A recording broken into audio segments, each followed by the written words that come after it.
بسم اللہ سے اس چیز کو شروع کریں گے، حالانکہ بسم اللہ قرآن کی آیت کے اعتبار سے بہت بعد میں آتا ہے، لیکن چونکہ ہم بسم اللہ سے ہی قرآن کی سوروں کی ابتدا کرتے ہیں اور قرآن کو پڑھنا شروع کرتے ہیں، اور اسی کے ساتھ ساتھ دنیا کے تقریباً کم و بیش تمام کاموں کو بسم اللہ کے ساتھ شروع کرتے ہیں، تو ہم پہلے قرآن کی چونکہ بسم اللہ آیت بھی ہے، یاد رکھیے سورہ نمل کے اندر آپ دیکھ سکتے ہیں کہ سلیمان علیہ السلام نے جب سبا کی رانی کو خط لکھا، لیٹر لکھا، تو پھر اس کے اندر بسم اللہ الرحمن الرحیم سے انہوں نے شروعات کی۔ قرآن کے اندر جو ہے بسم اللہ ایک آیت کی شکل میں بھی ہے، اور اکثر صورتوں کی ابتدا میں بسم اللہ پڑھا جاتا ہے، یاد رکھیے۔ تو بسم اللہ سے انشاءاللہ العزیز ہم بات کو اپنی شروع کریں گے۔ تو آئیے سب سے پہلی چیز جو ہے بسم اللہ، ویسے سورۃ الفاتحہ بہرحال اس کا ایک حصہ بھی ہے، اور اس کے ساتھ ساتھ سورہ نمل جو ہے اس کا بھی بہرحال ایک حصہ ہے۔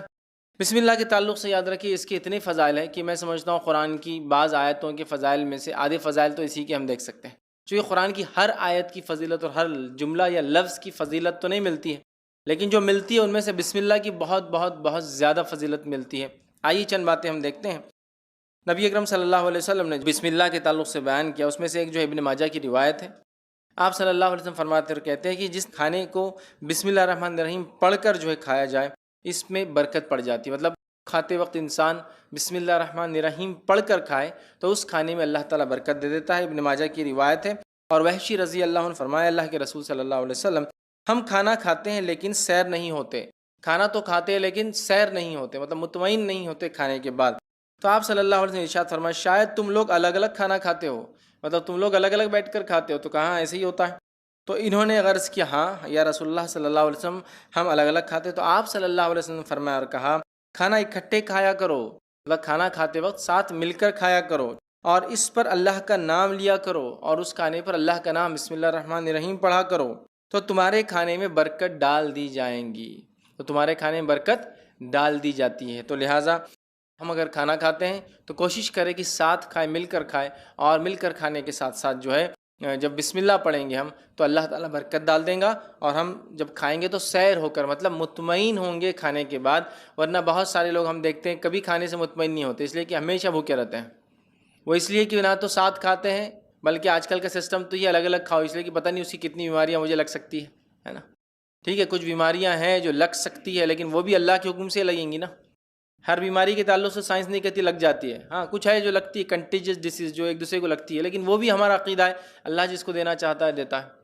احتیاطی تدابیر اپنی جگہ ضروری ہے۔ نبی اکرم صلی اللہ علیہ وسلم نے خارشی اونٹ کو بغیر خارش، کھجلی والے اونٹوں کو بغیر کھجلی والے اونٹوں کے باڑے سے الگ رکھا، یہ تو احتیاطی تدابیر ہے، لیکن اس کے باوجود عقیدہ یہ تھا کہ بیماری دینے والا اللہ ہے، یاد رکھے۔ تو ساتھ کھانے کے بڑے فضائل یاد رکھے۔ نبی اکرم صلی اللہ علیہ وسلم صحابہ کے تعلق سے آتا ہے ایک ہی برتن میں کھایا کرتے تھے، اس کے بڑے فضائل، ٹھیک ہے۔ تو ساتھ کھانے کے فضائل ہے، اور بسم اللہ پڑھنے سے برکت ڈال دی جاتی۔ اسی طرح بسم اللہ کی فضائل میں سے ایک فضیلت یہ ہے کہ نبی اکرم صلی اللہ علیہ وسلم نے ابو داؤد کی روایت فرمایا کہ جس نے کھانے سے قبل بسم اللہ نہ پڑھی جائے اس کھانے میں شیطان بھی شریک ہو جاتا ہے۔ اور حدیث کے الفاظ دیکھیے، حذیفہ رضی اللہ عنہ کہتے ہیں کہ رسول اللہ صلی اللہ علیہ وسلم نے فرمایا جس کھانے پر بسم اللہ پڑھی نہ جائے اس کھانے پر شیطان کو اختیار حاصل ہو جاتا ہے، مطلب انسان بسم اللہ نہ پڑھے کھانے کے وقت تو شیطان اس میں اختیار کر لیتا ہے، مطلب جس نے پڑھا جائے تو اس کا اختیار نہیں چلتا، یاد رکھیے۔ تو کھانے سے پہلے ہم ضرور بسم اللہ پڑھیں۔ اسی طرح جو ہے رات کو سونے سے قبل دروازہ بند کرنے سے پہلے بسم اللہ پڑھا جائے تو شیطان اس دروازے کو کھول نہیں سکتا، ٹھیک ہے۔ آئیے حدیث کے الفاظ سنیے۔ جابر رضی اللہ عنہ فرماتے اور کہتے رسول اللہ صلی اللہ علیہ وسلم نے فرمایا رات سونے سے قبل بسم اللہ پڑھ کر دروازہ جو ہے بند کیا کرو، کیونکہ بسم اللہ پڑھ کر بند کیے گئے دروازے شیطان کھول نہیں سکتا۔ رات کو سونے سے پہلے بسم اللہ پڑھ کر دروازے بند کیا کرو، جن دروازوں پر بسم اللہ پڑھ کے بند کیے جاتے ہیں اس پہ شیطان اس کو کھول نہیں سکتا۔ ایک روایت میں کہ شیطان چور کی مدد نہیں کر سکتا، مطلب جب بسم اللہ پڑھ کے دروازہ بند نہیں ہوتا تو شیطان کیا کرتا ہے، چور کی مدد کرتا ہے دروازہ کھولنے میں، اور جب بسم اللہ پڑھ کر بند کیا جاتا ہے تو شیطان چور کی مدد نہیں کر سکتا، یا وہ خود دروازہ نہیں کھول سکتا۔ اسی طرح جو ہے بسم اللہ کے تعلق سے جو فضیلتیں آتی ہیں اس میں ایک فضیلت یہ ہے جو کام بسم اللہ پڑھ کر کیے جائیں وہ شیطان جنات کے شر اور فتنوں سے محفوظ رہتے ہیں۔ اسی طرح سونے سے پہلے گھر کے دروازے بند کرنے سے پہلے، روشنی بجھانے سے پہلے، برتن ڈھانپنے سے پہلے بسم اللہ پڑھنا چاہیے۔ دروازہ بند کرنا ہے، لائٹ روشنی بجھانا ہے، دیا بند کرنا ہے، برتن ڈھانکنا ہے، سب سے پہلے کیا پڑھنا ہے؟ بسم اللہ۔ میں اگر عام زبان میں آپ سے کہوں تو بسم اللہ ایک ایسی ماسٹر کی ہے، جب کوئی دعا یاد نہ ہو تو اللہ کے نام سے لگا دے، کافی ہے، اللہ کے نام سے لگا دے۔ آئیے حدیث کے الفاظ سنیے۔ حدیث بخاری کی روایت ہے، اور جابر رضی اللہ عنہ اس حدیث کو روایت کرتے ہیں کہ نبی اکرم صلی اللہ علیہ وسلم نے فرمایا، جب رات کا اندھیرا چھا جائے تو اپنے بچوں کو گھروں میں روک لیا کرو، ٹھیک ہے، کیونکہ اس وقت شیاطین اور جن پھیل جاتے ہیں۔ جب اندھیرا ہوتا ہے مطلب دن اور رات ملتے ہیں، مغرب کا وقت، شیطان پھیل جاتے ہیں تو بچوں کو اندر روک لینا چاہیے، اور جن پھیل جاتے ہیں۔ عشاء سے کچھ دیر بعد بچوں کو چھوڑ دیا کرو، مطلب عشاء کے بعد پھر تم چھوڑ سکتے ہو، اس وقت کوئی مسئلہ نہیں، بچے محفوظ ہیں۔ گھر کا دروازہ بسم اللہ پڑھ کر بند کرو، چراغ کو بسم اللہ کہہ کر بجھاؤ، پانی کے برتن کو بسم اللہ کہہ کر ڈھانپ دو، اور دوسرے برتن بھی بسم اللہ کہہ کر ڈھانپو۔ اگر برتن ڈھانپنے کے لیے کوئی ڈھکن نہ ہو تو کوئی چیز آڑی رکھ دو، کوئی چیز آڑی رکھ دو۔ مطلب رات میں مغرب کے بعد بچوں کو اندر لے لینا چاہیے، عشاء کے بعد نکل سکتے ہیں، کوئی مسئلہ نہیں انشاءاللہ۔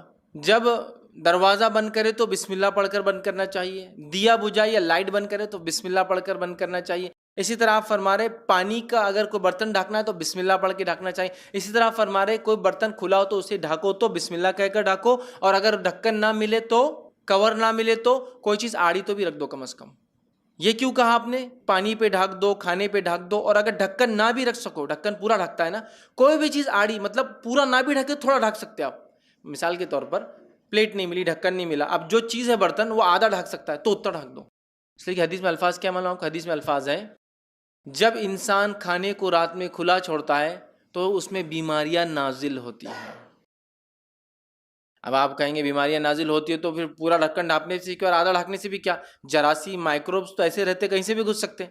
یہ معاملہ غائب کا ہے، غائب کا ہے کہ اللہ کیسے ڈھکن ڈھانکنے سے یا کوئی چیز رکھ دینے سے اس بیماری کو دور کر دیتا ہے، اس تک نہیں پہنچنے دیتا۔ اس سے پتہ چلا بیماریاں نازل ہوتی، آسمان سے اترتی ہے۔ سمجھ رہے آپ؟ کبھی انسانوں کو سزا کے طور پر اور کبھی آزمائشوں کے طور پر، سمجھ رہے آپ بات کو؟ تو نازل ہوتی ہے تو ڈھانکنا چاہیے، رات میں ڈھانکنا، اور ڈھانکتے وقت کیا پڑھنا چاہیے؟ بسم اللہ۔ کوئی پوری چیز ڈھانکنے کو نہ ملے تو کم از کم جو ملے ڈھانک دو، چاہے آدھا، پون، پاؤ، کچھ تو بھی ڈھک جائے۔